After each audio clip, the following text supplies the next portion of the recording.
Sunat dilakukan sebagai ritual keagamaan dan kedewasaan, serta hukuman pada masa perang. Ada banyak teori soal akar praktik sunat pada laki-laki.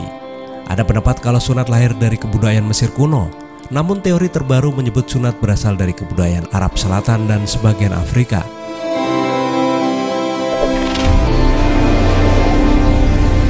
Hai, selamat datang di channel Art Media. Sebelum lanjut, jika video ini menambah informasi kamu, jangan lupa share ke medsos kalian. Dukung terus channel ini supaya bisa memberikan informasi yang menarik. Selama ribuan tahun, menurut Ancient Origin, sunat paling sering digunakan sebagai ritual keagamaan, ritual kedewasaan, dan sebagai hukuman pada masa perang. Sunat di Mesir dan Israel. Telah diketahui banyak orang kalau negeri Fir'aun adalah pelopor tradisi sunat. Referensi paling awal soal sunat berasal dari 2400 sebelum Masehi. Itu terlacak lewat sebuah relief di tanah pemakaman kuno Saqqara yang menggambarkan serangkaian adegan medis termasuk sunat pisau. Di Mesir kuno, praktek ini dilakukan pada remaja yang akan diinisiasi menjadi pria dewasa dari kelas bangsawan. Sunat Mesir mungkin juga telah digunakan untuk membatasi kelas elit khusus. Tulis halaman Ancient Origin. Namun menurut perkiraan Doyle, orang Mesir mengadopsi sunat dari masa yang jauh lebih awal, dari orang-orang yang tinggal di wilayah yang lebih jauh ke selatan, yang sekarang masuk wilayah Sudan, Ethiopia. Orang-orang selatan itu secara genetik terkait dengan bangsa Sumerian dan Semit. Mereka menurut para antropolog berasal dari semenanjung Arab dan telah melakukan kontak rutin seperti berdagang atau bertempur dengan orang Mesir. Sementara bagi tetangga mereka, orang Yunani, tradisi sunat ini dipandang aneh. Pada abad ke-5, Herodotus mengemukakan pendapatnya lewat sebuah karya, The History of Herodotus. Mereka, orang Mesir, mempraktekkan sunat demi kebersihan, menganggap lebih baik bersih daripada cantik. Tulis halaman Life Science.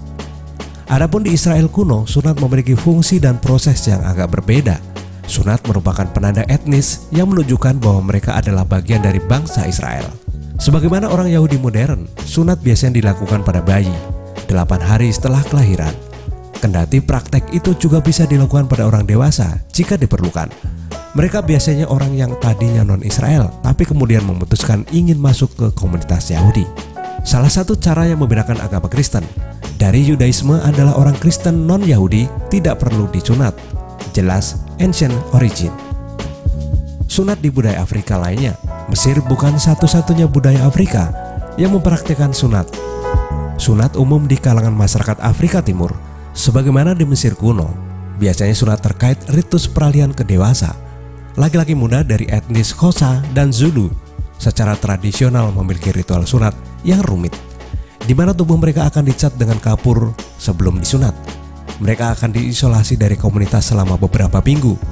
Mereka tak boleh berdekatan dengan perempuan.